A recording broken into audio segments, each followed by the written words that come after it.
Sa gitna ng mga issue ukol sa impeachment, namataang nag-uusap sina Senate President Chis Escudero at House Speaker Martin Romualdez sa isang pagtitipon sa Malacanang.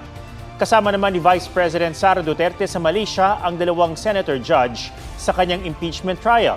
May report si Rafi Tima.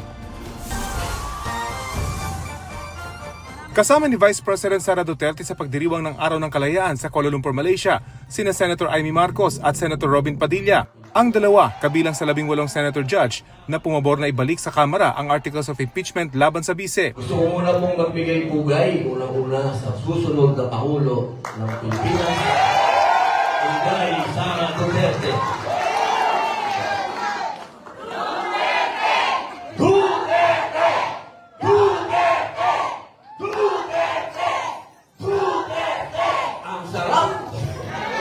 Kapag sinisigaw niya, lalo ako tumatapang eh.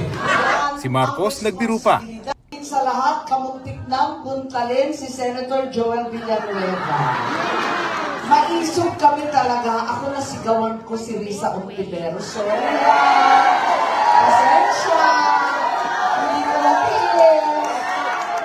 Nabanggit din niya kung bakit hindi sila nagsuot ng robe ng senator judge. Kami, mga pasaway ni Robin, hindi kami nagsuot. Ayaw namin nun, pangit. It's not my color. Shucks.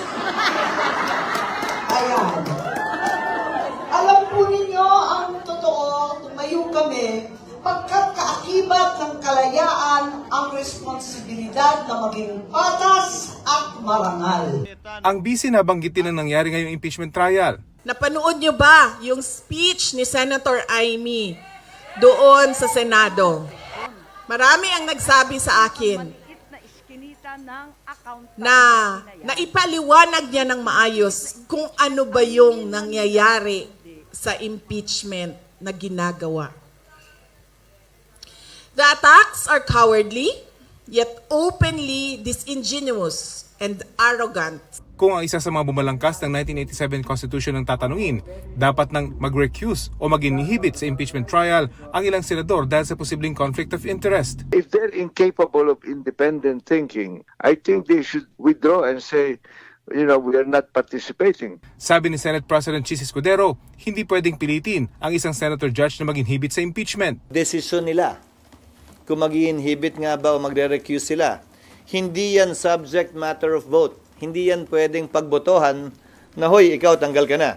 Sabi rin ni Escudero, wala pa silang natatanggap na anumang pleading mula sa Kamara kaugnay ng ibinalik nilang articles of impeachment. Ang balita pa lamang naman yan sa media at wala pa kaming formal na natatanggap.